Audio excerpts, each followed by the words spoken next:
Governments, especially in Africa, find themselves at one point or another needing a partner to push forward particular development agendas or aspirations. And for this, Uganda embraced the public-private sector partnership arrangement. This week, the country played host to one such event, one of the first conferences that brought together the public and private sector players for investment. We find out what transpired in that space and, of course, trying to understand how important the public-private sector partnership arrangement is for a developing country like Uganda.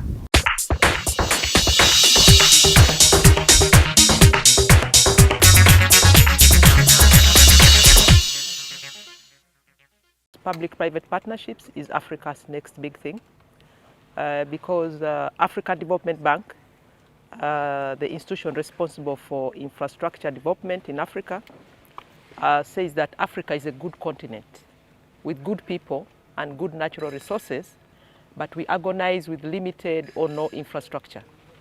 Infrastructure gap is between 130 to $170 billion per annum. Available infrastructure is between 68 and $108 billion per annum. And the question is, where is the rest of the money going to come from?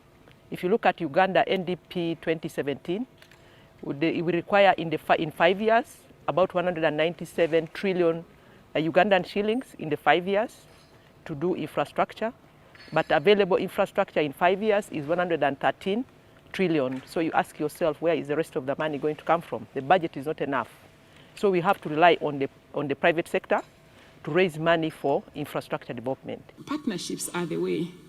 We will find ourselves that there is no way government can afford to fulfill the infrastructure, and the private sector participation will always come there. So if the skills and resources of public-private partnership are only centralized in the PPP unit, the people that are supposed to initiate projects in the various departments will not be able, first of all, to understand how best to package the project, but also now after the 10 key, during operations, how do they monitor? What are the key things that they need to do in order to ensure that contract compliance is coming in? In Brisbane, in Australia, there was a case study. There is a PPP where there was a rail and road connection from the city of Brisbane to the airport. It turned out that talk of people first principles, which is the need for consultation, the people did not really accept the project. The people did not really want the project. You know, I think that sometimes we put infrastructure which people don't really want, but for the sake of, Now, it turned out that when this infrastructure was put and was available, it was people boycotted using that road. There were alternative roads. They tried to do whatever they can, but people did not want to use it. And in the end, it was a failed PPP project. So if you look at it, you'll see that when you talk about people first principles, did we have the buy-in? Did the people really need it? And I think what's been coming as a theme is the involvement of people, and we've been talking sustainability and regeneration. But ultimately, we always have to answer the question, what's in it for me? Because people involved in these projects, whether they're PPPs or infrastructure, have different viewpoints. And sometimes we neglect those people's viewpoints. So whether it might be the beneficiaries that get neglected because we're focusing on concrete, we're focusing on linear projects from A to B, we're focusing on financing, we're focusing on process.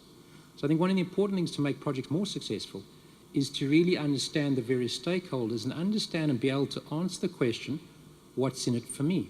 Because a financier's asking that question, it's just couched in terms of returns and equity and interest rates and risk.